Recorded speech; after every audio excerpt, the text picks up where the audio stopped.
Ada yang bawa kitab, coba lihat.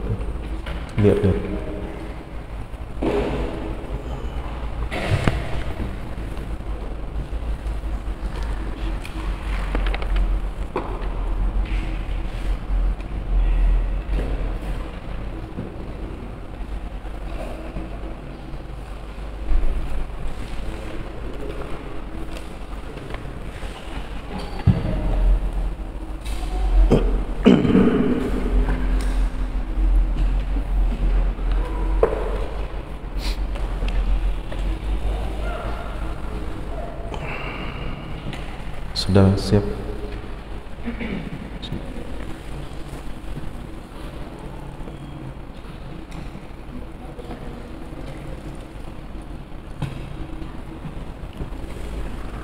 Baik, kita mulai.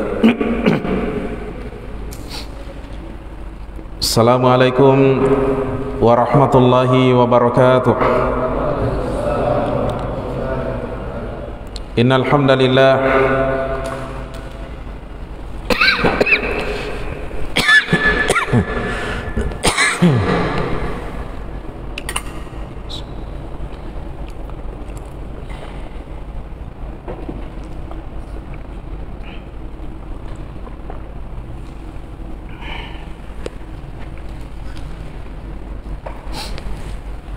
Innal hamdalillah nahmaduhu wa nasta'inuhu wa nastaghfiruh wa na'udzu billahi min shururi anfusina wa min sayyiati a'malina may yahdihillahu fala mudilla lahu wa may yudlil fala hadiya lahu wa asyhadu an la ilaha illallah wahdahu la syarika lahu wa asyhadu anna Muhammadan 'abduhu wa rasuluh. Ya ayyuhalladzina amanu taqullaha haqqa tuqatih wa la tamutunna illa wa antum muslimun. Amma ba'd, fa inna asdaqal hadithi kitabullah wa khairal hadi hadi Muhammadin sallallahu alaihi wasallam wa syarrul umuri muhdatsatuha wa kullu muhdatsatin bid'ah wa kullu bid'atin dhalalah. Hadirin sekalian yang kami muliakan, alhamdulillah di malam hari yang berbahagia ini kembali kita melanjutkan kajian rutin kita dalam membahas kitab Al-Adabul Mufrad, sebuah kitab hadis yang ditulis oleh Al-Imam Abu Abdillah Al-Bukhari rahimahullahu ta'ala. Kitab ini seperti namanya Al-Adabul Mufrad, berarti dia adalah kitab adab. Kali ini insyaallah ta'ala kita akan melanjutkan pembahasan dalam bab yang ke-6, babu jazail walidain, bab balasan terhadap kedua orang tua, yakni balasan kebaikan orang tua. Bagaimana caranya seorang anak membalas kebaikan kedua orang tuanya? Salah satu caranya apa yang dilakukan oleh sahabat Abu Hurairah radhiyallahu anhu dalam hadis ini. Taib, kita bacakan hadisnya, hadis yang ke-12. Qala haddatsana Abdullah bin Salihin, telah menceritakan kepada kami Abdullah bin Salih. Qala, kata Abdullah bin Salih ini, haddatsani Al-Laitsu, telah menceritakan kepadaku Al-Laits. Qala, kata Al-Laits, haddatsani Khalid bin Yazid, telah menceritakan kepadaku Khalid bin Yazid, an Sa'id bin Abi Hilalin, dari Sa'id bin Abi Hilal, an Abi Hazimin, dari Abu Hazim, an Abi Murrata maula Aqilin, dari Abu Murrah maulanya, mantan budaknya Aqil, Katanya anna Abu Hurairah kana yastakhlifuhu Marwan, bahwa Abu Hurairah radhiyallahu anhu pernah diminta oleh Marwan untuk menggantikannya, yakni menggantikannya sebagai khalifah, istilahnya khalifah sementara. Ya, kalau presiden ada istilahnya presiden ad interim. Ya, seperti zaman kemerdekaan ya, negara kita ini pernah presidennya digantikan oleh presiden sementara. Ya, kalau tidak salah dari Aceh. Taib. Anna Abu Hurairah kana yastakhlifuhu Marwan, bahwa sahabat Abu Hurairah radhiyallahu anhu dahulu pernah diminta oleh Marwan untuk menggantikannya. Wa kana yakunu bidzil Hulaifati, dan dahulu sahabat Abu Hurairah berada di Dzul Hulaifah yang sekarang dikenal dengan Bi'ir Ali. Di situ ada namanya ya Miqat, tempat kita memulai ihram ketika haji atau umrah bagi jamaah yang melewati jalur Madinah. Ya, nanti kita akan jelaskan insyaallah. Fakanat ummuhu fi baitin wa huwa fi akhar. Dahulu ibunya berada di sebuah rumah, sementara Abu Hurairah di rumah yang lain. Ya, artinya masing-masing ada rumahnya.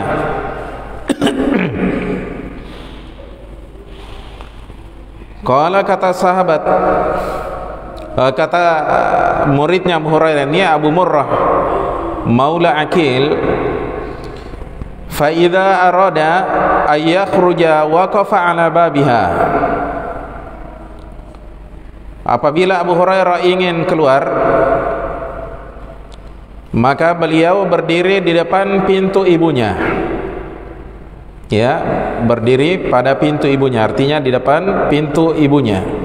Faqala, lalu beliau berkata, assalamu alayki ya ummatah wa rahmatullahi wa barakatuh. Semoga keselamatan atasmu wahai ibuku, dan juga rahmat Allah dan keberkahannya. Artinya dia salami dulu ibunya. Fatakulu, kemudian ibunya berkata, wa alaikassalamu ya bunayya wa rahmatullahi wa barakatuh, dan semoga atasmu juga salam wahai anakku, dan juga rahmat Allah dan keberkahannya.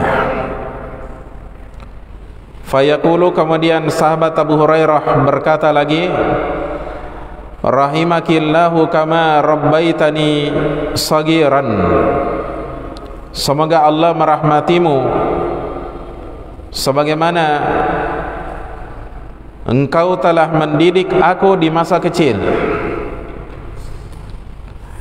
Fatakulu, kemudian ibunya berkata, rahimakallahu kama barartani kabiran. Semoga Allah merahmatimu sebagaimana engkau berbakti kepadaku kabiran, di masa tua. Thumma idza arada ayyadkhula sana'a mithla dzalika amithlahu. Kemudian apabila beliau hendak masuk, yakni ke dalam rumahnya Abu Hurairah, artinya dia pulang dari suatu tempat, sana'a mithla dzalik, maka Abu Hurairah melakukan semisal perkara tersebut. Ya, hadirin sekalian yang kami muliakan, demikian lafaz hadis yang akan kita kaji insyaallah taala pada pertemuan kali ini. Hadis yang ke-12.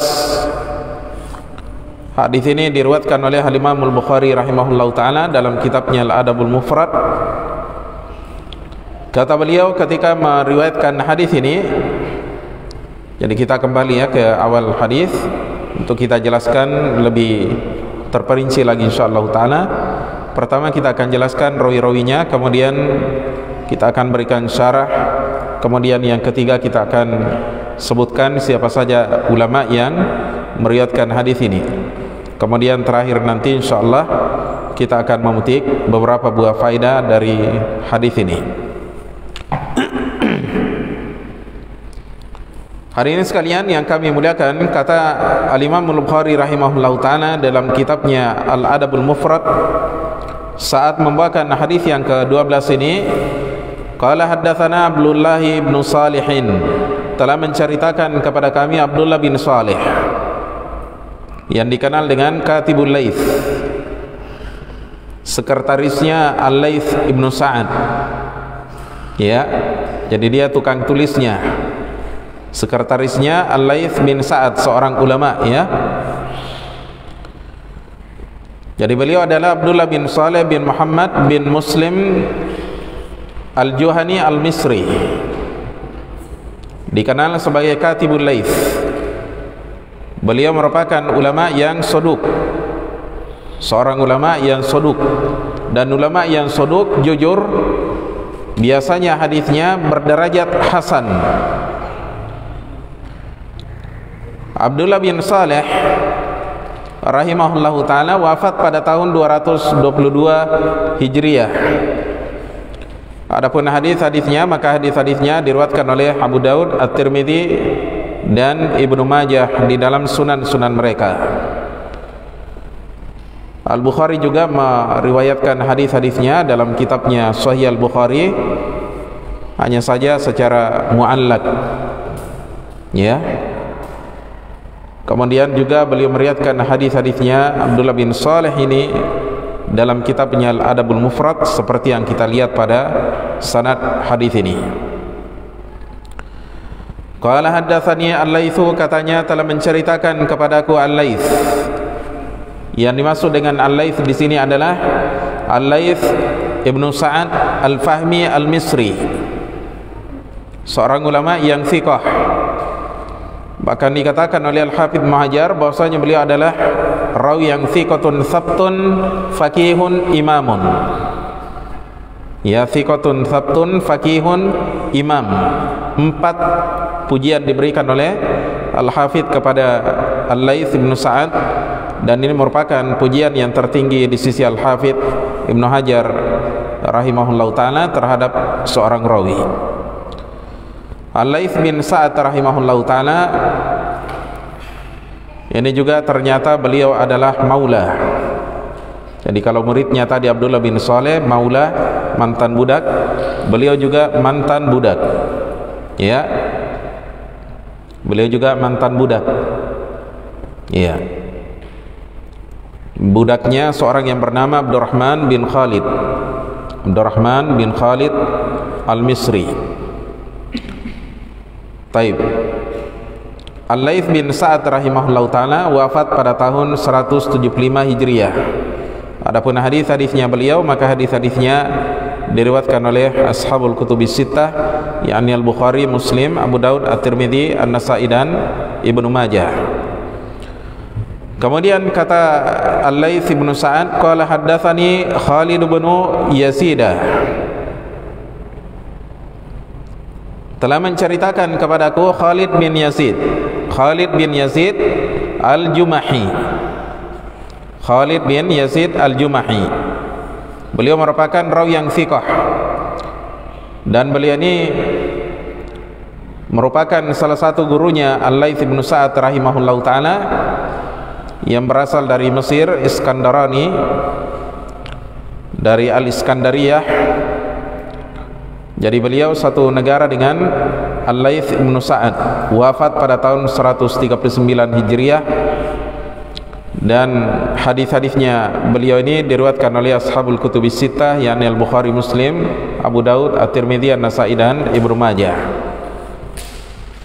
Kemudian kata Khalid bin Yazid Al-Jumahi Al-Misri, kata beliau an Sa'id bin Abi Hilalin, dari Sa'id bin Abi Hilal. Sa'id bin Abi Hilal rahimahullahu ta'ala merupakan rawi yang soduk. Jadi derajatnya dia soduk. Dan rawi yang soduk hadisnya hasan. Kalau rawi yang thiqah, yang terpercaya, hadisnya sahih, atau dikatakan dia adalah seorang yang hafidh, itu biasanya hadisnya sahih.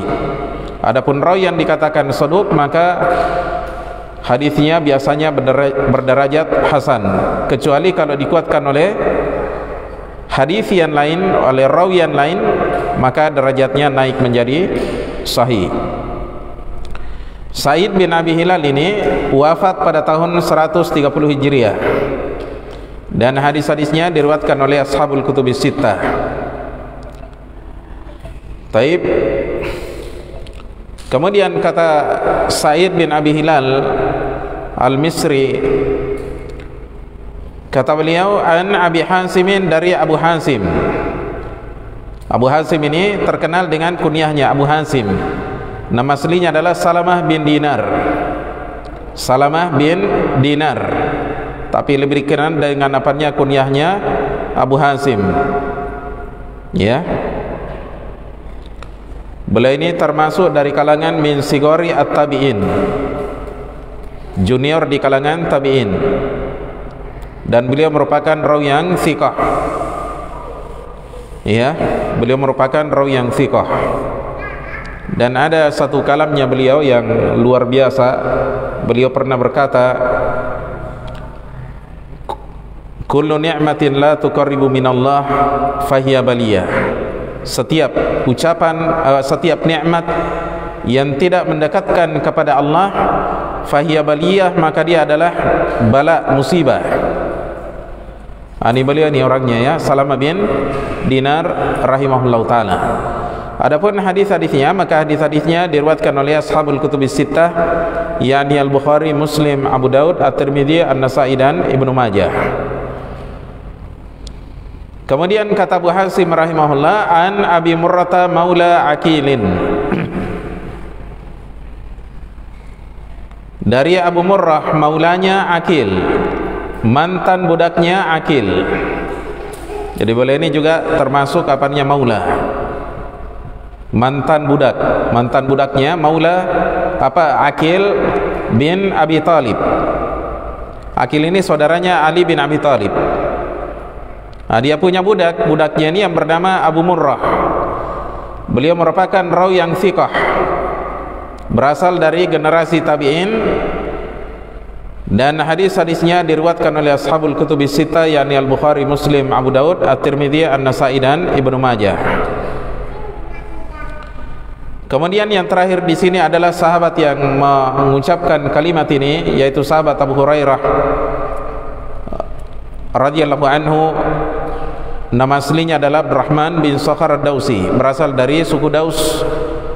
Berarti dia berasal dari Yaman, karena suku Daus pada masa itu mendiami negeri Yaman. Ya, beliau merupakan sahabat yang paling banyak meriwayatkan hadis dari Rasulullah sallallahu alaihi wasallam. Beliau wafat pada tahun 57 Hijriah, tahun di mana wafatnya Ummul Mukminin Aisyah radhiyallahu anha.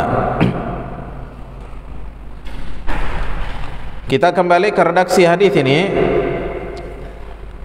Kata muridnya sahabat Abu Hurairah yang bernama Abu Murrah rahimahullah, anna Abu Hurairah kana yastakhlifuhu Marwan, bahwa sahabat Abu Hurairah radhiyallahu anhu pernah diminta oleh Marwan untuk menggantikannya. Ini biasanya seorang khalifah di masa itu, ketika ada jihad fisabilillah, mereka berangkat berjihad fisabilillah, memimpin pasukannya, kemudian di belakang ada yang menggantikannya sebagai khalifah sementara. Ya, khalifah sementara di negeri Madinah. Dan perlu kita ketahui jamaah sekalian bahwasanya sahabat Abu Hurairah pernah menjadi gubernur, ya, sebelum Marwan bin Abdul Malik terangkat menjadi khalifah, pernah menjadi gubernur di wilayah Bahrain. Sekarang menjadi negara, ya, dulu provinsi di antara provinsi yang ada di bawah kekuasaan kaum muslimin. Taib. Juga di zamannya Muawiyah bin Abi Sufyan radhiyallahu anhuma, sahabat Abu Hurairah pernah menjadi gubernur, bahkan dalam beberapa periode. Ini menunjukkan kepada kita jemaah sekalian bahwasanya sahabat Abu Hurairah ini punya keahlian dalam pemerintahan, ya, sehingga dalam 3 generasi, 3 khalifah, beliau pernah diangkat menjadi petugas negara. Taib.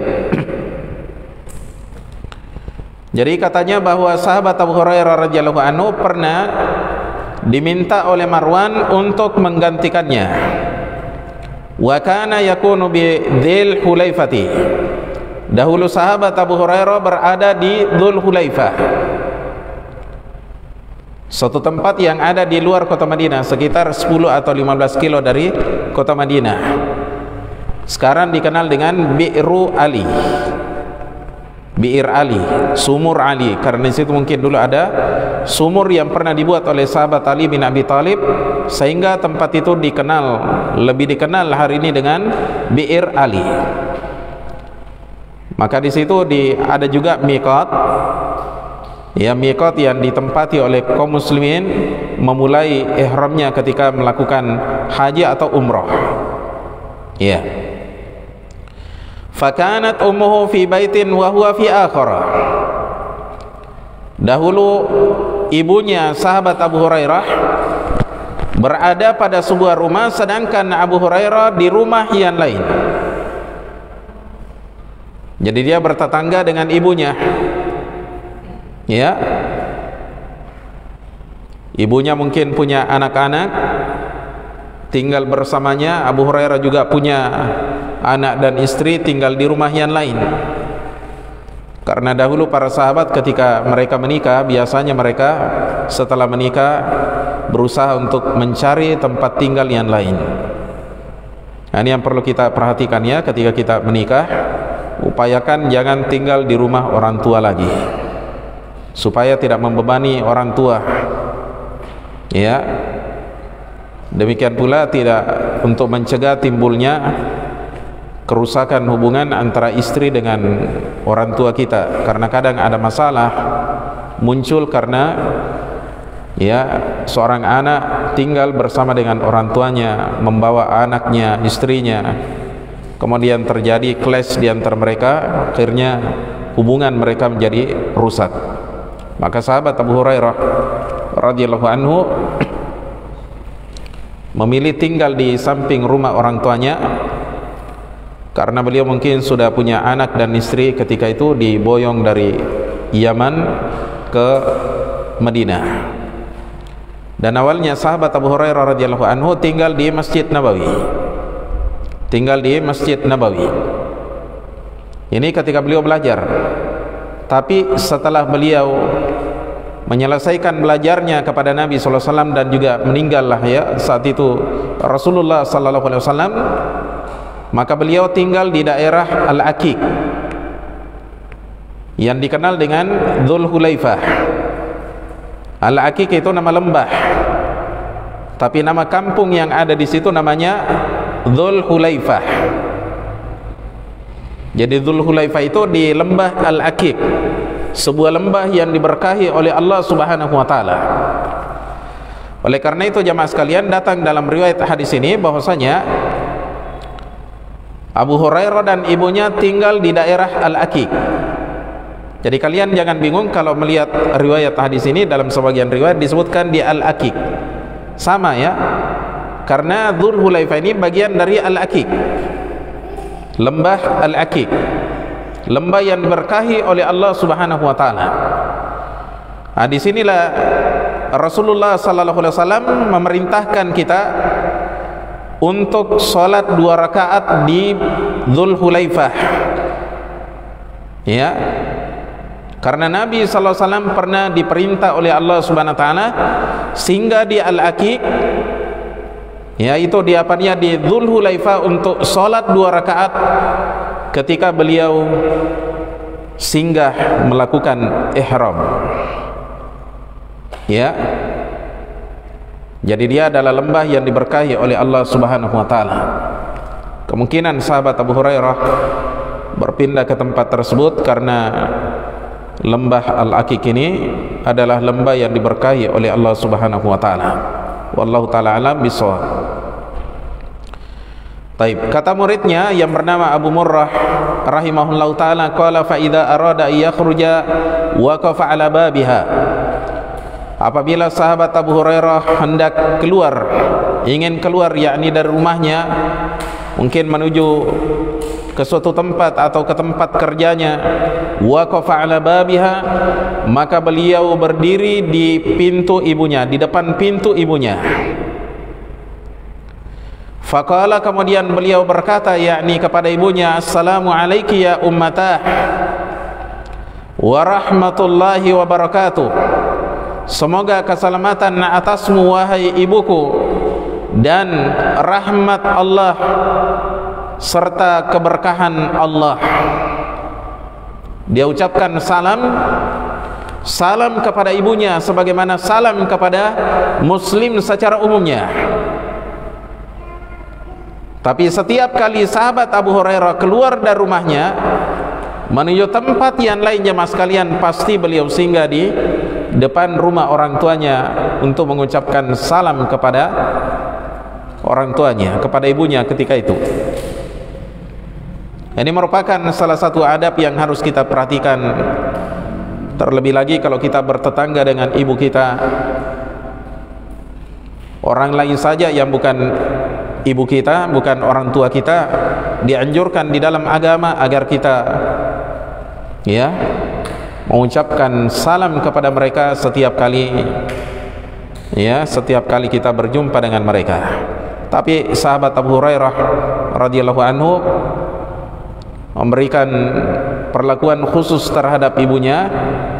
Sekalipun ibunya ada di dalam rumah, senantiasa dia mengucapkan salam dari balik pintu sebelum beliau berangkat bekerja atau ke tempat yang lain. Beliau ucapkan assalamu alayki ya ummatah wa rahmatullahi wa barakatuh. Semoga keselamatan atasmu wahai ibu, rahmat Allah dan keberkahannya. Ini doa yang diucapkan oleh sahabat Abu Hurairah yang merupakan salam yang disyariatkan di dalam agama kita.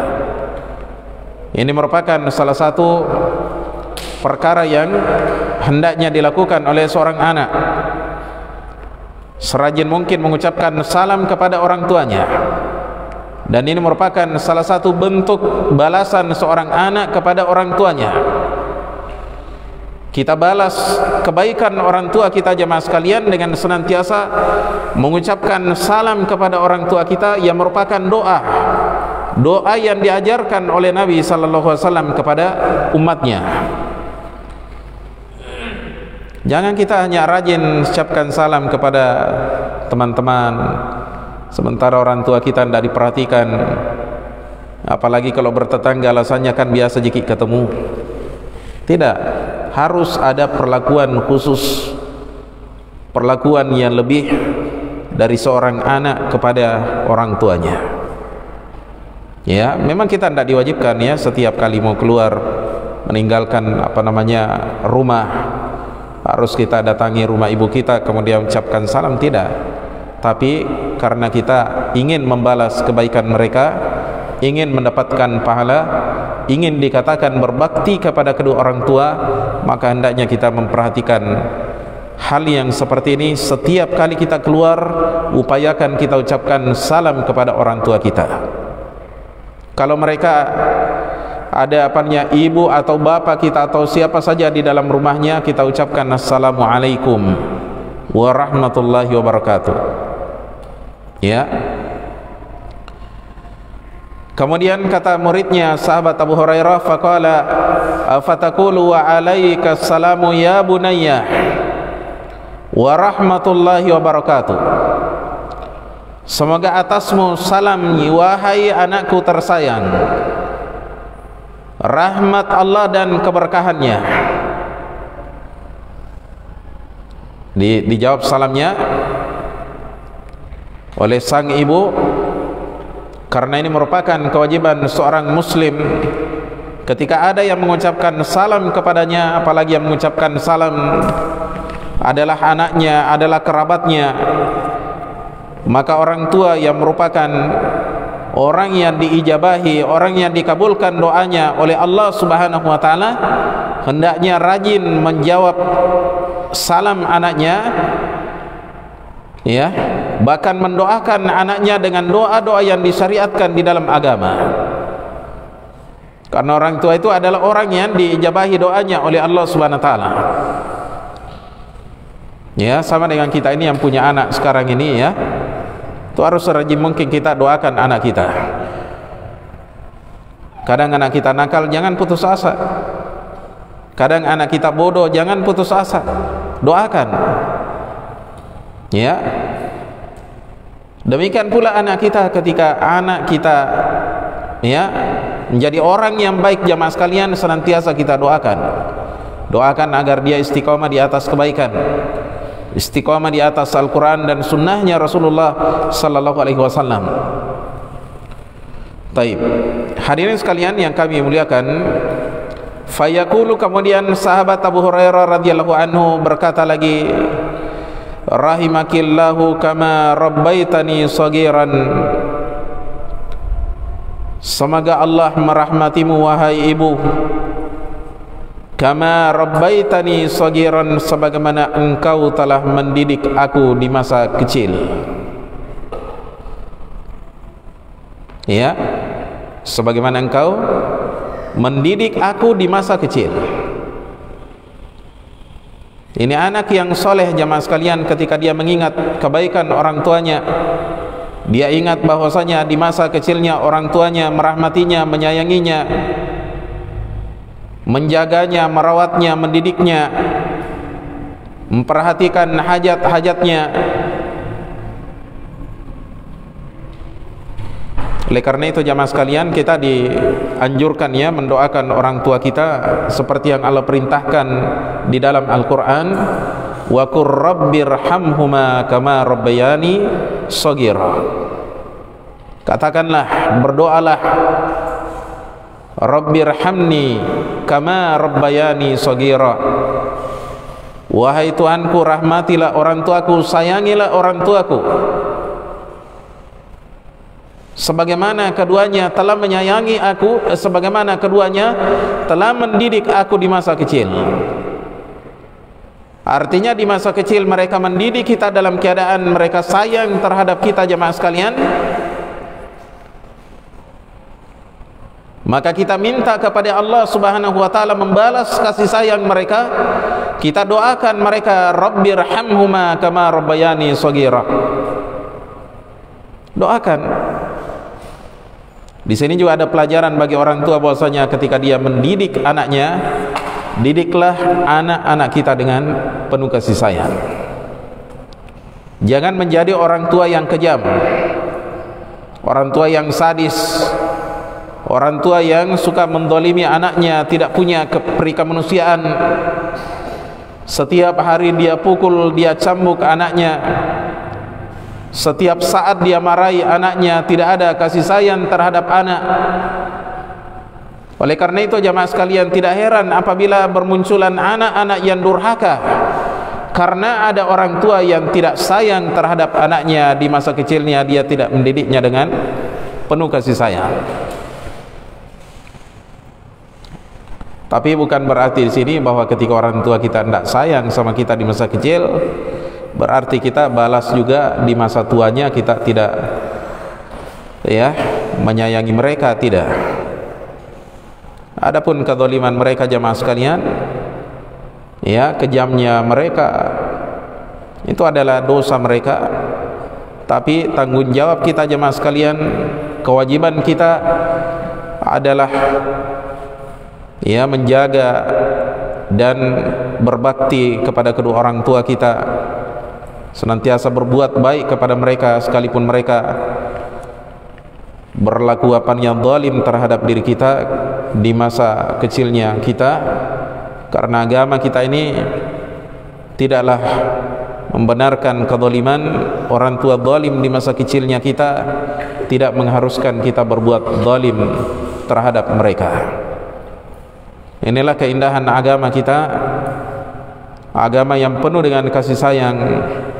Seorang anak ketika sudah dewasa, kemudian orang tuanya butuh terhadap kebaikannya, terhadap pemeliharaannya, maka anak diberikan kewajiban oleh Allah Subhanahu wa taala untuk tetap berbuat baik kepada kedua orang tuanya. Wa qadha rabbuka alla ta'budu illa iyyah. Rabbmu telah menetapkan bahwasanya janganlah kalian menyembah selain Allah Subhanahu wa taala. Wa bil walidaini ihsanan, dan berbuat baiklah kalian kepada kedua orang tua kalian. Ini kewajiban kita, berbuat baik. Ya. Baik. Andaikan saja orang tua kita, jamaah sekalian, tidak punya kebaikan kecuali dia sekedar melahirkan kita, ini sudah cukup merupakan apa? Kebaikan yang luar biasa besarnya. Karena ibu kita misalnya melahirkan kita antara hidup dan mati. Ya. Ada di antara kita mau merawat ibunya antara hidup dan mati? Tidak ada. Tapi ibu kita, jamaah sekalian, rela menghadapi kenyataan yang sangat pahit berupa kematian.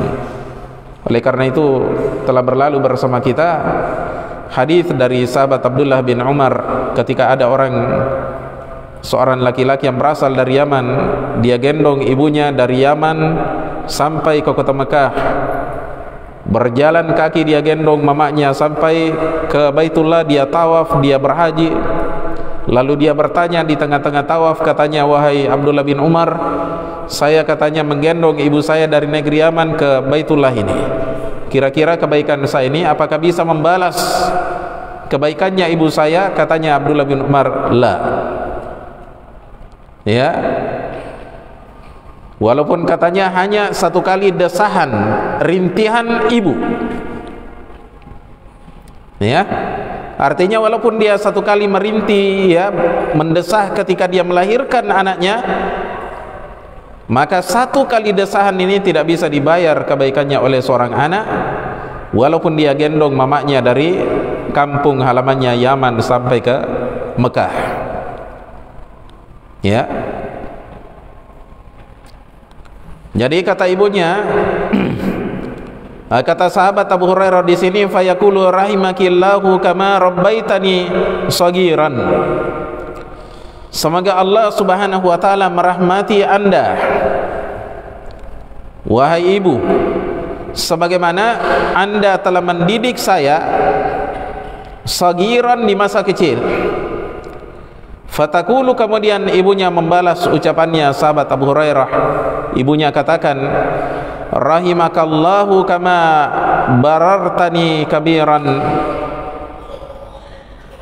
Semoga Allah Subhanahu wa taala merahmatimu wahai Abu Hurairah, sebagaimana engkau berbakti kepadaku di masa dewasa, di masa besar, di masa tua. Artinya, ya, semoga Allah merahmatimu, menyayangimu wahai Abu Hurairah, karena engkau telah berbakti kepada saya karena sayangmu kepada diriku di masa kamu sudah menjadi laki-laki yang dewasa, laki-laki yang sudah tua. Ya, didoakan oleh ibunya. Ya. Maka di sini sahabat Abu Hurairah, ya, ibunya sahabat Abu Hurairah radhiyallahu anhu mengucapkan kalimat ini kepada sahabat Abu Hurairah sebagai bentuk balasan dan kesyukuran dari seorang ibu yang memiliki seorang anak yang bisa berbakti kepada kedua orang tuanya, merawatnya, berbuat baik kepadanya di masa anak ini sudah dewasa, di masa anak ini sudah tua usianya, tapi dia masih tetap merawat ibunya, berbuat baik kepada ibunya, berbakti kepada ibunya. Jadi kalau ibu kita sudah tua atau bapak kita sudah tua, di mana mereka membutuhkan ya, pemeliharaan dan penjagaan kita, maka hendaknya kita jaga dan rawat mereka penuh dengan kasih sayang. Sekalipun kita sudah menjadi anak yang dewasa, bahkan mungkin sudah tua usianya, tetap kita berbuat baik kepada kedua orang tua kita. Kalau mereka berbuat baik kepada kita di masa kecilnya kita, maka di masa tuanya mereka, di saat kita sudah besar bahkan sudah tua, ada kewajiban di pundak kita untuk berbuat baik dan berbakti kepada kedua orang tua kita. Ya, hadirin sekalian yang kami muliakan, kemudian kata muridnya sahabat Abu Hurairah, "Tsumma idza arada ayyadkhula sana'a mithla dzalik." Kemudian apabila Abu Hurairah hendak masuk, yakni ke dalam rumahnya, selesai dia keluar dari hajatnya, dari tempat kerjanya atau dari mana saja, sana'a mithla dzalik, maka beliau melakukan hal yang semisalnya. Ya, beliau ucapkan lagi salam, assalamu alaiki ya ummata wa rahmatullahi wa barakatuh. Ibunya jawab waalaikumsalam ya bunayya wa rahmatullahi wa barakatuh. Dijawab lagi oleh sahabat Abu Hurairah, ya rahimikillahu kama rabbaitani shagiran. Ibunya jawab, rahimakallahu kama barartani kabiran. Dilakukan oleh sahabat Abu Hurairah setiap kali beliau pulang dari tempat kerjanya, pulang ke rumahnya, beliau sempatkan diri berdiri depan pintu rumah ibunya untuk mengucapkan salam dan doa untuk orang tuanya. Ya, hadis ini jamaah sekalian diriwayatkan oleh Imam Al-Bukhari dalam dua tempat dari kitabnya Al-Adabul Mufrad. Pertama, beliau riwayatkan pada nomor hadis yang ke-12 dan juga pada nomor hadis yang ke-14, nanti akan datang insyaallah. Kemudian hadis ini juga diriwayatkan oleh seorang ulama yang bernama Ibnu Wahab dalam kitabnya Al-Jami'. Di dalam kitabnya Al-Jami' pada nomor hadis yang ke-152.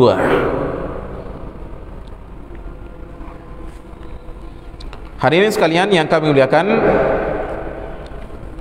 hadis ini jamaah sekalian dihasankan oleh sebagian di antara ulama kita, seperti seorang ulama dari negeri India yang bernama Muhammad Luqman As-Salafi. Beliau katakan bahwasanya isnaduhu hasan, sanadnya katanya hasan.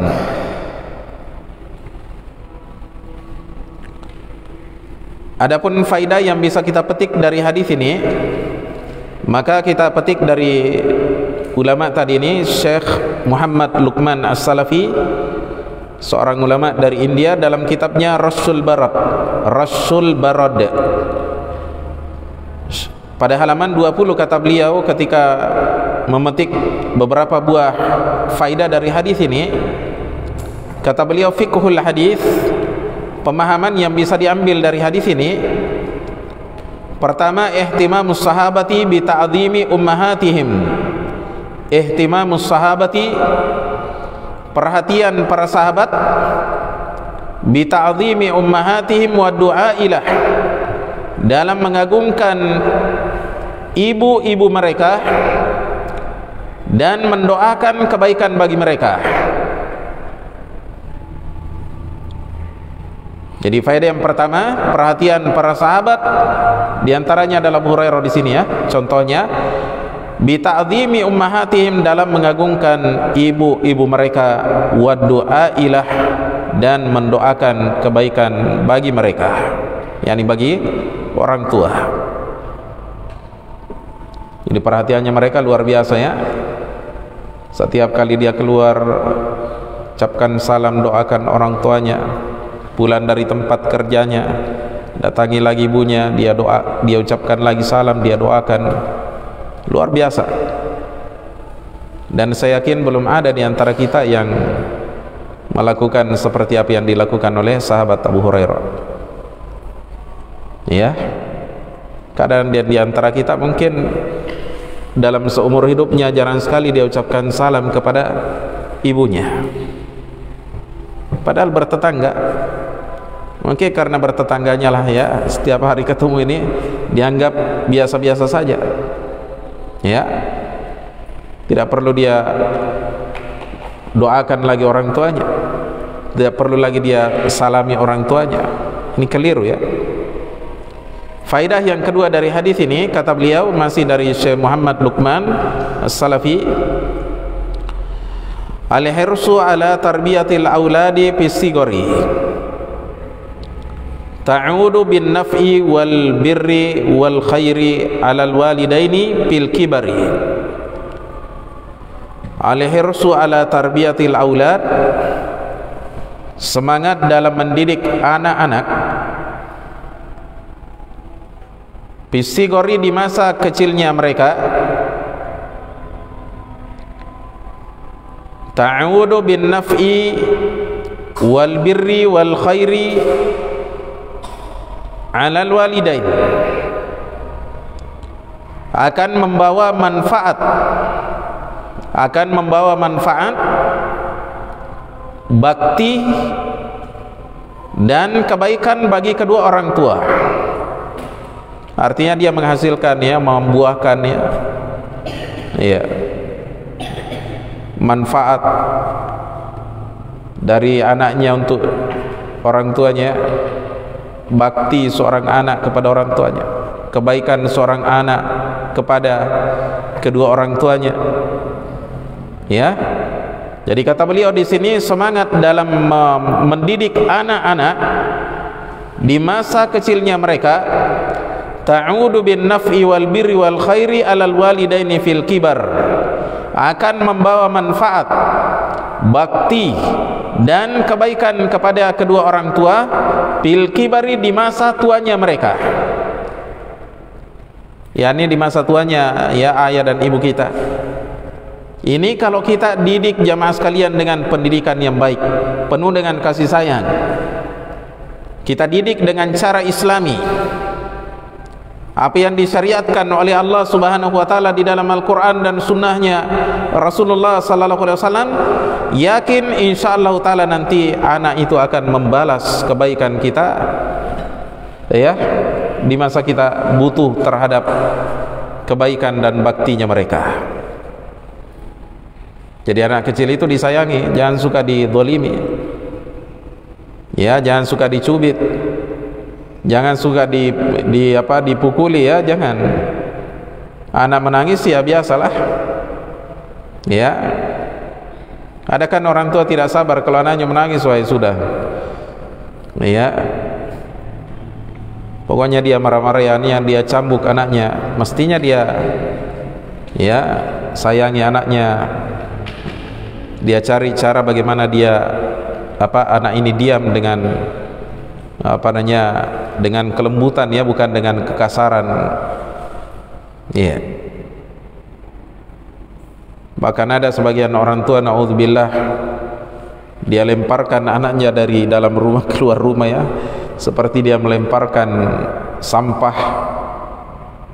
Bahkan ada lagi yang lebih sadis, dia injak-injak anaknya. Ada lagi lebih sadis, dia bunuh anaknya, naudzubillah ya.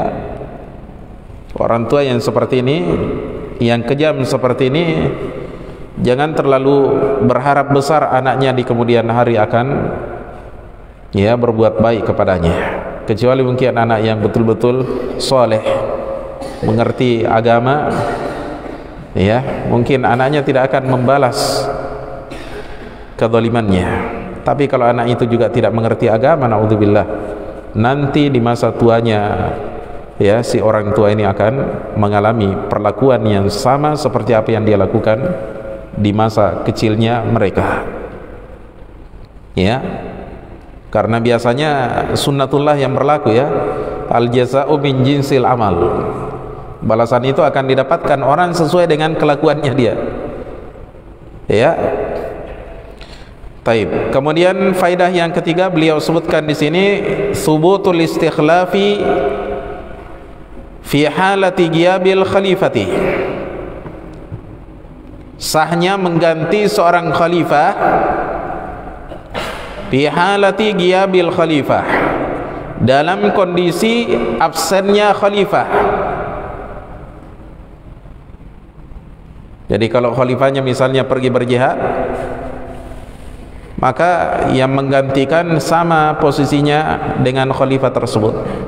Wajib untuk kita dengar dan taati, sebagaimana kita mendengar dan taat kepada pemimpin yang sah, ya, khalifah yang sah, ya.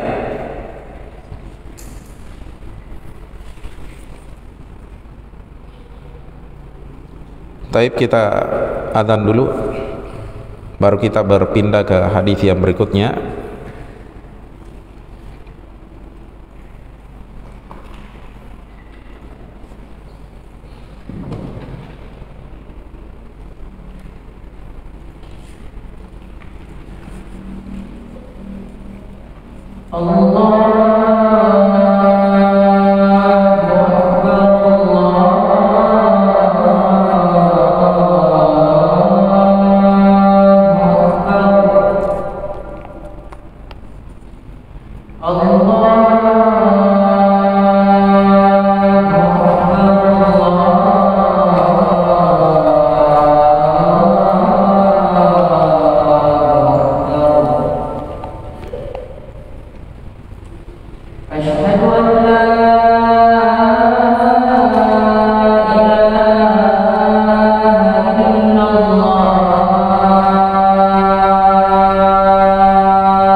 Baik.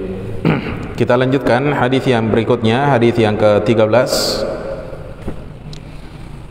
Qala Imam Al-Bukhari, kata Imam Al-Bukhari rahimahullahu taala, wa haddatsana Abu Nuaimin, telah menceritakan kepada kami Abu Nuaim. Nanti kita akan jelaskan siapa yang dimaksud dengan Abu Nuaim. Qala, kata Abu Nuaim, haddatsana Sufyan, telah menceritakan kepada kami Sufyan an Atha ibn Sa'ib dari Atha bin As-Sa'ib an abihi dari ayahnya an Abdullah bin Amrin dari Abdullah bin Amr, sahabat ya radhiyallahu anhu. Qala jaa rajulun ila Nabi sallallahu alaihi wasallam, seorang laki-laki pernah datang kepada Nabi sallallahu alaihi wasallam. Seorang laki-laki pernah datang kepada Nabi sallallahu alaihi wasallam, yubayi'uhu 'alal hijrah, dalam rangka membaiat Nabi sallallahu alaihi wasallam di atas hijrah. Wa taraka abawaihi yabkiyani, dan dia meninggalkan kedua orang tuanya dalam keadaan menangis, keduanya menangis. Ya.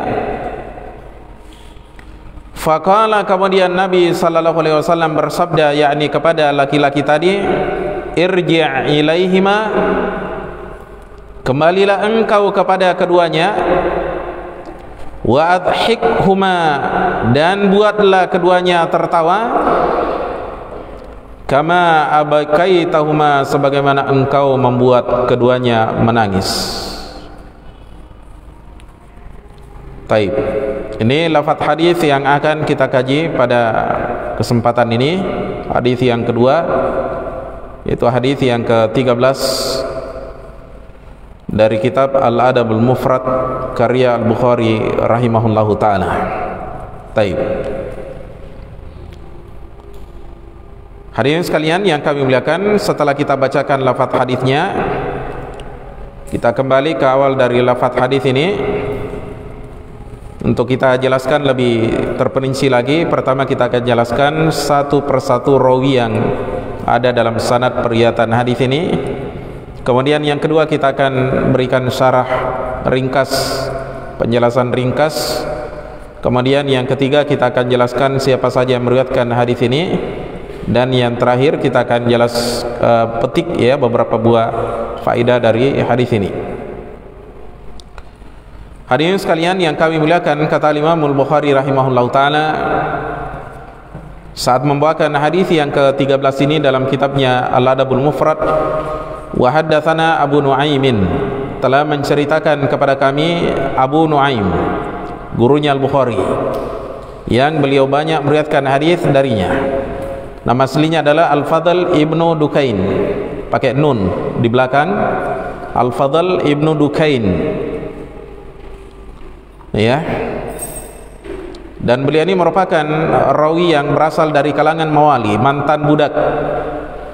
Jadi di zaman itu banyak sekali mantan budak yang ikut belajar agama, ya, meriwayatkan hadis-hadisnya Nabi sallallahu alaihi wasallam. Al-Fadl ibnu Dukain rahimahullahu taala wafat pada tahun 218 Hijriah di negeri Kufah. Beliau merupakan rawi yang thiqah. Adapun hadis-hadisnya beliau, maka hadis-hadisnya diriwayatkan oleh ashabul kutubis sittah, yakni Al-Bukhari, Muslim, Abu Daud, At-Tirmidzi, An-Nasa'i, dan Ibnu Majah. Tolong santri kalau memberikan ashabul kutubis sittah ringkas saja, bikin simbol-simbol, misalnya 6, angka 6 atau apa ya. Kalau ashabus sunan, ya, penulis sunan 4, ya, tulis saja 4 misalnya supaya ringkas, ya, supaya tidak ketinggalan, ya. Taib. Kemudian kata Abu Nuaim Al-Fadl ibn Dukain rahimahullahu taala, qala haddatsana Sufyan, katanya telah menceritakan kepada kami Sufyan. Siapa yang dimaksud dengan Sufyan? Al-Fadl ibn Dukain atau Abu Nuaim tadi meriwayatkan dari dua Sufyan. Ya, bagaimana caranya mengenal Sufyan? Siapa yang dimaksud? Cara yang pertama tadi sudah, ya. Cara yang kedua dengan melihat murid dari Atha bin As-Sa'ib yang ada di atasnya. Ya, melihat muridnya Atha bin As-Sa'ib yang merupakan guru dari Sufyan.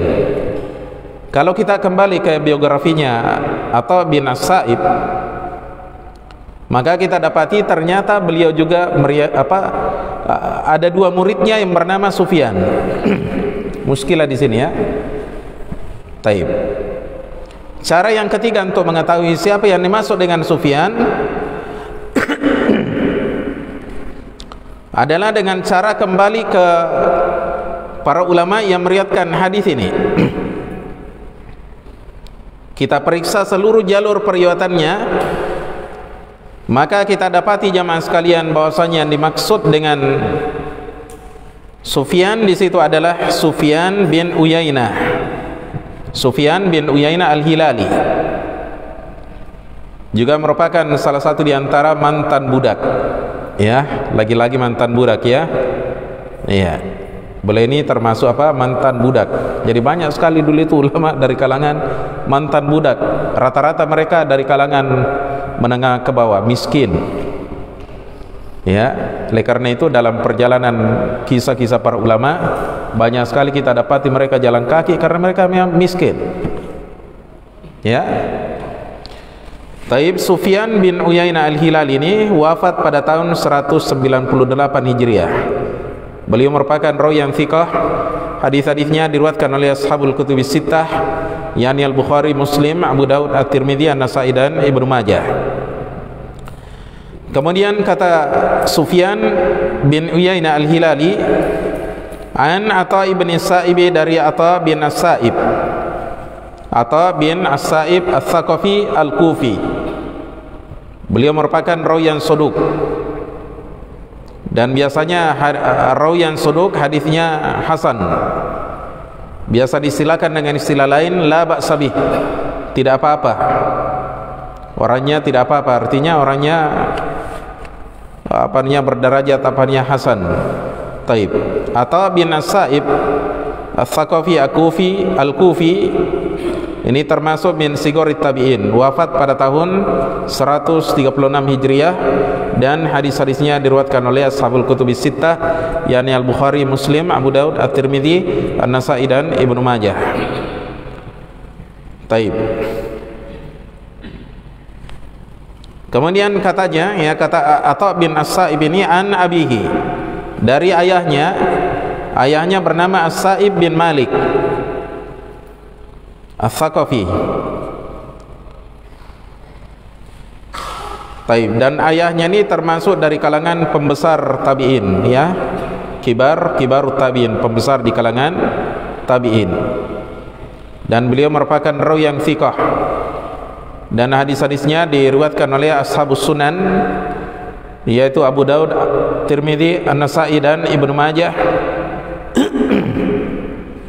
Selain itu hadis-hadisnya juga diriwayatkan oleh Al-Bukhari dalam kitabnya Al-Adabul Mufrad.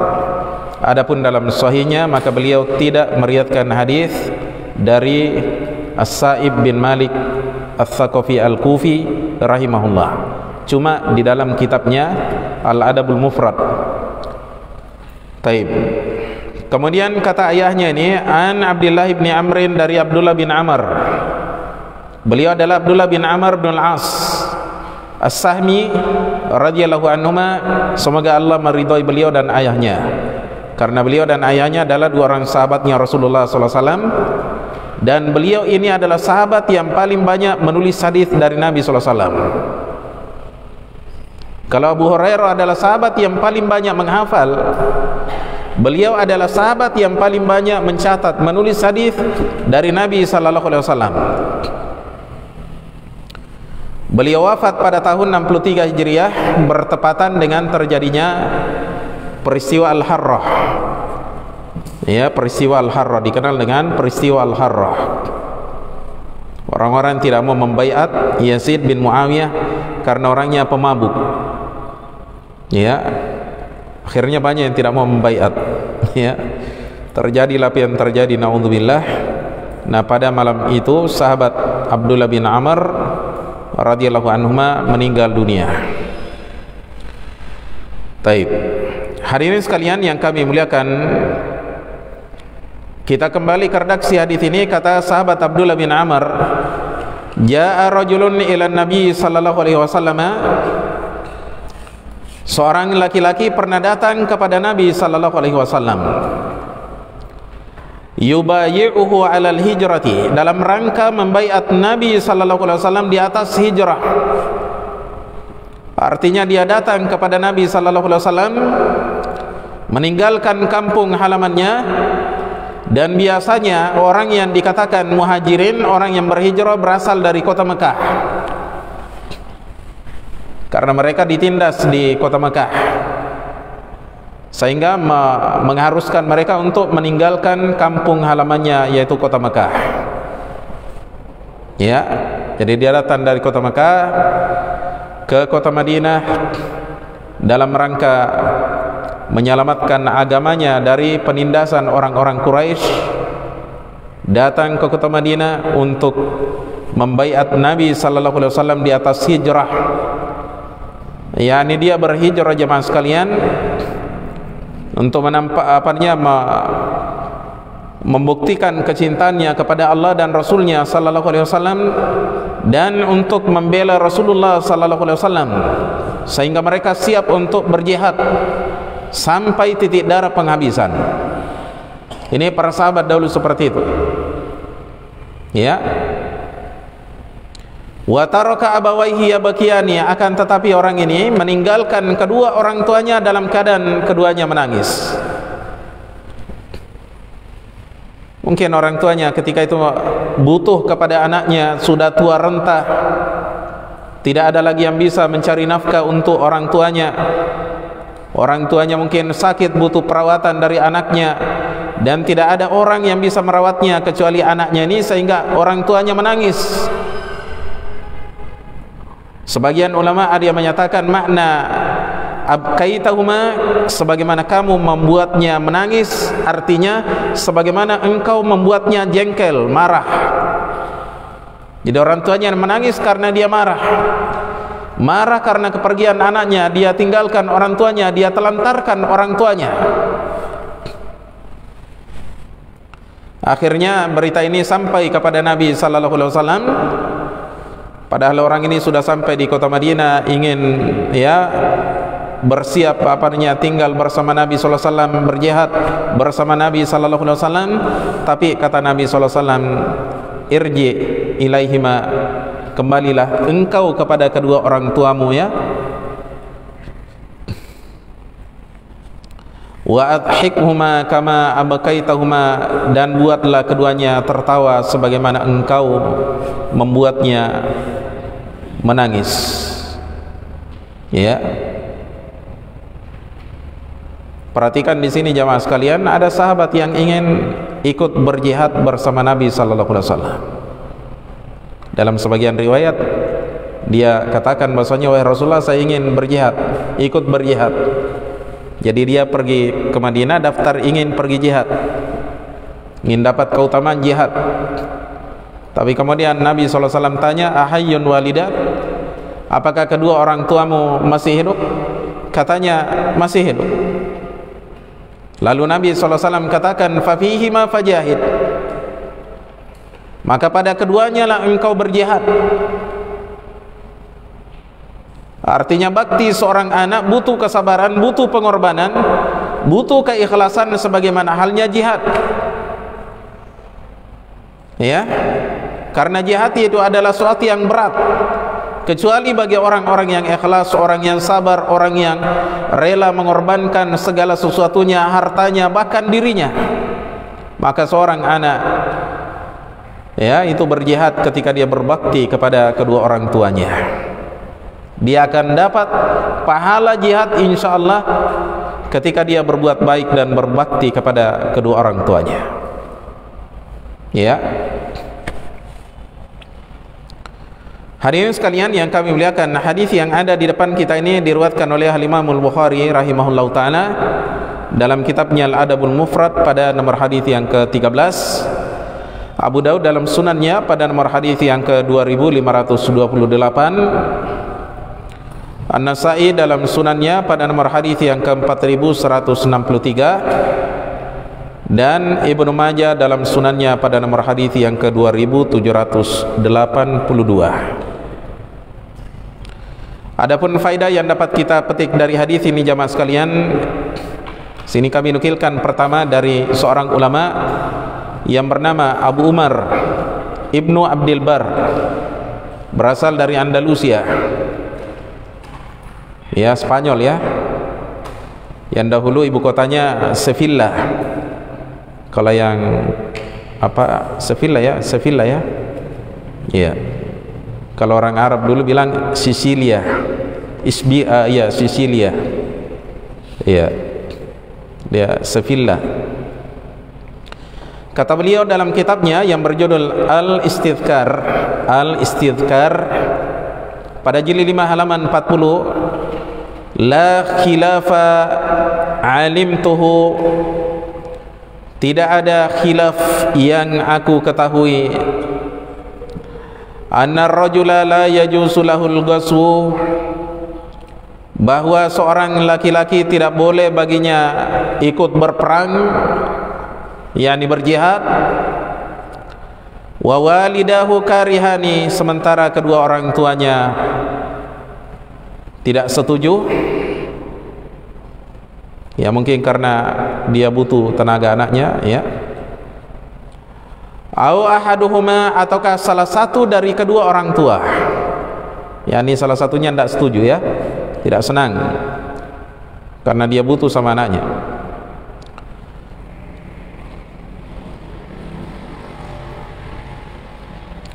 Li'anna al-khilafa lahuma fi ada'il faraidi uququn, karena menyelisihi orang tua dalam menunaikan kewajiban-kewajiban, yakni fardu kifayah, kasih dalam kurun situ fardu kifayah,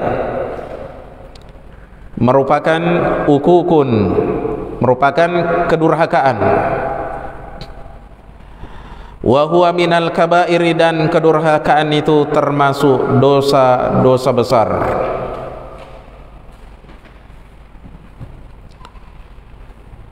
Jadi sini dijelaskan oleh Ibnu Abdul Bar, Abu Umar Ibnu Abdul Bar rahimahullahu taala, bahwasanya tidak ada khilaf di kalangan ulama sebagaimana yang beliau ketahui, bahwasanya seorang laki-laki tidak boleh ikut berjihad, ikut berperang ketika orang tuanya atau salah satu dari keduanya tidak setuju, tidak memberikan izin kepadanya keluar berjihad, ya. Kenapa jamaah sekalian? Karena kata beliau menyelisih kedua orang tua dalam menunaikan fardu, yakni fardu kifayah, bukan fardu ain, ya. Kalau fardu ain walaupun tidak ada izin dari orang tua tetap dia harus keluar berjihad. Nanti kita akan jelaskan kapan jihad dikatakan fardu ain, ya. Jadi apanya tidak ada, karena menyelisih orang tua dalam menunaikan, ya, fardu kifayah, fardu kifayah yang wajib ditunaikan oleh sebagian orang, yang lainnya tidak. Karena menyelisih kedua orang tua dalam menunaikan fardu kifayah adalah kedurhakaan. Sedangkan kedurhakaan adalah apanya termasuk diantara dosa-dosa besar. Salat jenazah misalnya itu fardu kifayah. Kalau orang tua kita melarang kita keluar, ada orang misalnya jenazah mau disolati di masjid, sementara sudah ada orang yang menyolatinya, akan menyolatinya, orang tua bilang jangan keluar, ya, jangan pergi, ya, karena saya butuh tenagamu, misal, ya. Anak tidak boleh keluar ke masjid menunaikan fardu kifayah, ya. Beda halnya kalau fardu ain, seperti solat fardu, solat 5 waktu, orang tua kita melarang kita ke masjid misalnya, tidak perlu kita mendengar larangannya, dan itu bukan termasuk kedurhakaan kepada orang tua, ya. Itu bukan kedurhakaan, ya. Termasuk dalam hal ini adalah jihad fisabilillah, yang hukumnya adalah fardu kifayah tapi kadang berubah menjadi fardu ain. Itu tidak tidak apa-apa anak keluar tanpa izin dari orang tuanya. Ya. Kemudian ada 3 kondisi di mana jihad itu fardu ain. Pertama adalah ya, ketika ada musuh yang menyerang. Negeri kita diserang oleh musuh, misalnya Belanda dahulu ya, wajib bagi setiap laki-laki yang mukallaf keluar memerangi menghadapi Belanda, orang-orang kafir ini. Kemudian yang kedua jamaah sekalian, ketika kita ditunjuk sebagai pasukan, kita ditunjuk dari pasukan ya, ya pasukan khusus dibentuk, maka semua pasukan yang ditunjuk wajib keluar, tidak boleh meninggalkannya. Boleh baginya untuk pergi tanpa ada izin dari orang tua. Kalau orang tua melarang tidak perlu ditoleh. Kemudian yang ketiga jamaah sekalian adalah ketika adanya istinfar, perintah untuk keluar berjihad dari pemerintah, seperti yang dilakukan oleh Nabi SAW ketika di perang Tabuk. Butuh tenaga yang banyak jamaah sekalian, seluruh sahabat wajib untuk ikut berjihad, kecuali yang ditunjuk untuk tinggal di kota Madinah menjaga pertahanannya kaum muslimin. Tapi mereka yang tidak ditunjuk untuk bertugas di Madinah, semua wajib keluar. Maka di sana ada sebagian sahabat yang tidak ikut karena apa dan tidak ada uzurnya. Nabi SAW akhirnya marah terhadap mereka. Ada 3 orang sahabatnya, sahabat Ka'ab bin Malik diantaranya, dan 2 sahabatnya, temannya. 3 orang ini tidak ikut padahal tidak ada uzurnya. Akhirnya Nabi SAW marah ketika itu dan menghajar mereka, memboikot mereka, sampai mereka mendapatkan taubat dari Allah Subhanahu wa taala. Turunlah sebuah ayat yang menunjukkan taubatnya mereka dalam surah At-Taubah. Ya. Hari ini sekalian yang kami muliakan, ini faedah yang disampaikan oleh Al-Hafidh Abu Umar bin Abdul Bar Al-Andalusi rahimahullah dalam kitabnya Al-Istidhkar pada jilid 5 halaman 40. Dikatakan oleh Imam Malik rahimahullah ta'ala, sini saya nukilkan dari sebuah kitab yang berjudul Tafsirul Muwatta karya Al-Qanazi'i, pakai ain, Al-Qanazi'i, jilid 2 halaman 583. Qala Malikun, kata Imam Malik rahimahullah, la yugsa bi ghairi idnil abawaini. Tidak boleh dilakukan perang oleh seorang anak ya, bi ghairi idnil abawaini, tanpa ada izin dari kedua orang tuanya. Illa ayyafja'al adu madinatan lil muslimin, kecuali apabila ada musuh yang menyerang kota kaum muslimin, negeri kaum muslimin, wa yugiru 'alaiha, dan menyerbunya. Nah, ini tadi yang saya sebutkan ya, salah satu fardu ain, jihad fardu ain. Fawajibun 'alan nasi al-khuruj ilaihim lil mudafa'ati anhum, maka wajib bagi manusia, yakni manusia seluruhnya, al-khuruj ilaihim, untuk keluar menghadapi mereka, lil mudafa'ati anhum, untuk menghalangi mereka. Wala yusta'dhanul abawani fi mithli hadha, kedua orang tua tidak perlu dimintai izin dalam kasus seperti ini. Ya, tidak perlu minta izin.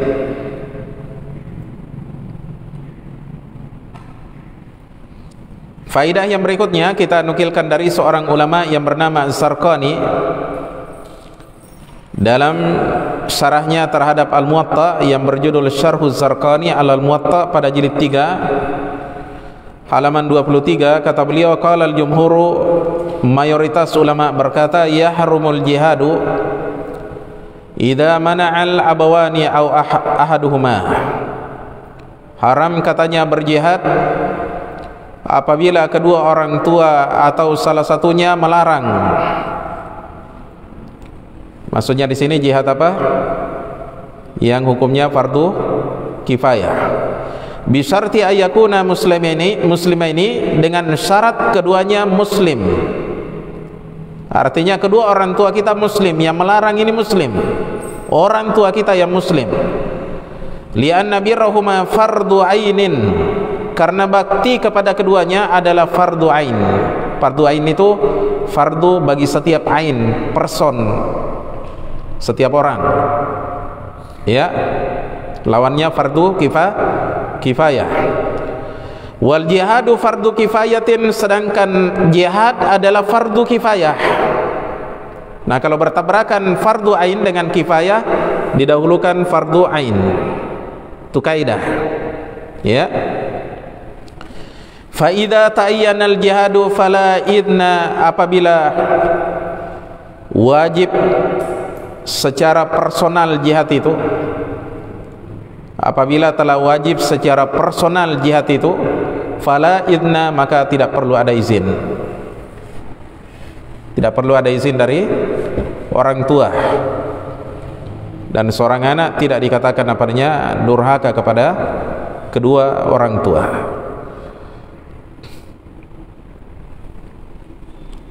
Hadirin sekalian yang kami muliakan, faidah yang berikutnya kita nukilkan dari seorang ulama yang berasal dari negeri Ethiopia, belakangan tinggal di kota Mekah. Beliau bernama Muhammad bin Ali Al-Ethiopi. Beliau katakan dalam kitabnya Zakhiratul Uqba, pakai ain, Uqba, Zakhiratul Uqba fi Syarhil Mujtaba, pada jilid 32 halaman 236, jilid 32 halaman 236, kata beliau ketika menukilkan faidah dari hadis ini, minha, diantara faidahnya, kata beliau, ma tarjamalahul musannifu rahimahullahu ta'ala, apa yang dibuatkan judul oleh penulis rahimahullah, yaitu An-Nasa'i. Karena kitab Zakhiratul Uqba ini syarat terhadap Sunan An-Nasa'i yang dikenal dengan Al-Mujtabah. Di antara faedahnya hadis ini apa yang dibuatkan judul oleh penulis rahimahullah, wa huwa masyru'iyatul bai'ati 'alal hijrah, yaitu disyariatkannya bai'at di atas hijrah.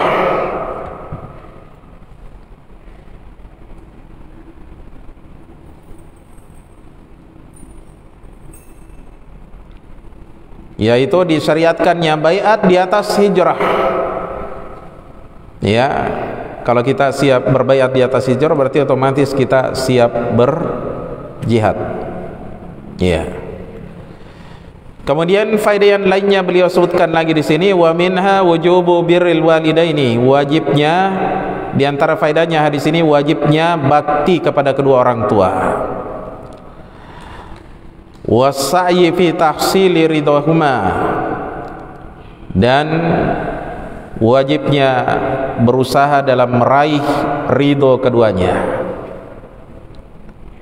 dan wajibnya berusaha dalam meraih ridho keduanya. Makanya orang ini disuruh pulang ke Mekah sana. Kau kasih menangis orang tuamu, pulang sana, kasih ketawa, kasih senang dia. Ya. Faedah yang lainnya disebutkan juga oleh beliau di sini, wa minha tahrimu uquqil walidaini. Di antara faedahnya hadis ini, kata beliau, pengharaman durhaka kepada kedua orang tua, wa idkhalil husni alaihima, dan haramnya memasukkan rasa sedih kepada keduanya. Tinggalkan orang tuanya dalam keadaan bersedih, ini durhaka, ya, tidak boleh. Ya, karena keutamaan dan haknya orang tua begitu besar, sampai Allah menggugurkan haknya berupa jihad yang fardu kifayah, sampai Allah gugurkan, ya. Saking besarnya itu keutamaannya orang tua. Ya.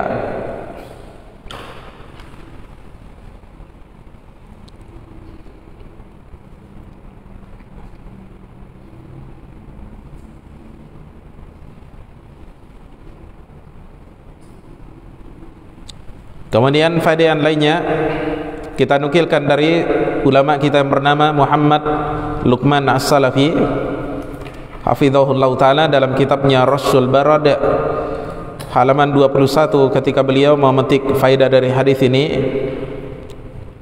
Wa fihi fadlu birril walidaini, di dalam hadis ini terdapat keutamaan bakti kepada kedua orang tua, wa ta'zimi haqqihima,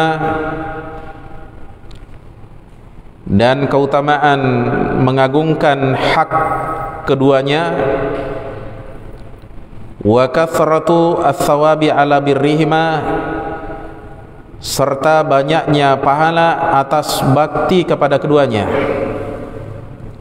Saking besarnya pahalanya Pak, sampai bisa mengalahkan keutamaan apa? Fardu kifayah. Jihad yang berhukum apa? Fardu kifayah. Orang berjihad, ya, itu sudah ada surga di depannya, ya. Ternyata fardu kifayah nih, jihad yang berhukum fardu kifayah ini masih dikalahkan keutamaannya oleh apa?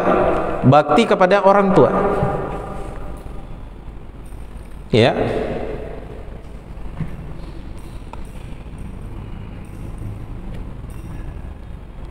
Faedah yang berikutnya kita nukilkan dari seorang ulama yang bernama Zaid bin Muhammad Al-Madkhali rahimahullahu ta'ala dalam kitabnya Aunul Ahadis Samad, ya, dari seorang ulama yang bernama Zaid bin Muhammad Al-Madkhali dalam kitabnya yang berjudul Aunul Ahadis Samad. Aunu pakai ain. Aunul Ahadis Samad jilid 1 halaman 22 dan 24. Kata beliau, fi hadzal hadithi at-ta'kidu ala birril walidain. Di dalam hadis ini terdapat penekanan dalam urusan bakti kepada kedua orang tua, biduni taswifin wala mumatalatin,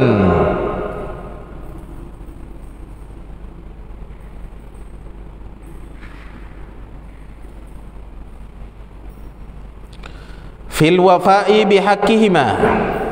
Di dalam hadis ini kata beliau terdapat penekanan dalam bakti, ya, dalam urusan bakti kepada kedua orang tua, biduni taswifin, tanpa ada penunda-nundaan, wala mumatalatin, dan tanpa ada perlawanan, fil wafa'i bihaqqihima, dalam memenuhi hak keduanya. Jadi jangan ditunda-tunda. Ini kan banyak anak biasa malas disuruh sama orang tuanya. Tak boleh seperti itu. Orang tua panggil langsung kita sambut, ya, sambut dia. Nama kita dipanggil langsung kita bilang iya. Orang Arab bilang labbaik, iya. Orang Bugis bilang iya. Kalau di sini, ya, bersahut, ya, bersuara kalau dipanggil, jangan diam dan langsung datangi. Faedah berikutnya, wa fihi aidan annal hasanata yukaffirullahu biha as-sayyi'ata. Wa fihi aidan, di dalam hadis ini juga kata beliau ada faedah annal hasanata yukaffirullahu biha as-sayyi'ata, bahwa kebaikan, ya, akan Allah hapuskan dengannya keburukan. Allah hapuskan dengannya keburukan. Makanya Nabi bilang apa? Irji ilaihima, kembalilah kamu kepada keduanya, wa adhikhuma, buatlah keduanya tertawa sebagaimana kama abkaitahuma, sebagaimana engkau telah membuatnya apa? Iya, menangis. Membuat menangis orang tua sudah kita jelaskan, ya, dalam hadis yang sebelumnya, bukaul walidaini, ya, minal uquq. Membuat orang tua itu menangis termasuk kedurhakaan. Anak ini sudah durhaka, dia tinggalkan kampung halamannya menuju Madinah untuk menutupi dosa kedurhakannya, ini disuruh pulang. Ya. Jadi dalil menunjukkan, kata beliau, menunjukkan apa? Bahwasanya kebaikan, ya, Allah hapuskan dengannya keburukan. Taib. Ini semakna dengan hadisnya Nabi SAW, wa atbi'is sayyi'atal hasanata tamhuha. iringilah keburukan itu dengan kebaikan, niscaya akan menghapuskannya, yakni menghapuskan keburukan. Tapi faedah yang berikutnya, sabar-sabar ya. Kata beliau, kata Zaid bin Muhammad Al-Madkhali, wa fihi bayanu anna birral walidaini, di dalam hadis ini terdapat penjelasan bahwa bakti kepada kedua orang tua afdalu min amalil jihad, lebih utama daripada kegiatan jihad. Ya. Wa aqdamu fi mizani syar'i, dan lebih didahulukan dalam timbangan syariat min amalil jihad, dibandingkan kegiatan jihad fi sabilillahi, di jalan Allah, wa minal hijrati, dan dibandingkan hijrah. Ya, dibandingkan hijrah. Tapi saya kira sampai di sini apa yang perlu kita jelaskan pada majelis kali ini. Semoga apa yang kita dengarkan pada kesempatan kali ini di dalamnya terdapat pelajaran dan sunnah yang dapat kita amalkan dalam kehidupan kita, terkhusus kaitannya dengan kedua orang tua kita yang merupakan manusia-manusia yang paling berjasa dalam hidup kita. Maka di sini kita diajari oleh Nabi sallallahu alaihi wasallam untuk senantiasa mencari ridho orang tua, menjaga mereka, berbuat baik kepada mereka. Subhanakallahumma bihamdika asyhadu an la ilaha illa anta astaghfiruka wa atubu ilaik. Assalamualaikum warahmatullahi wabarakatuh.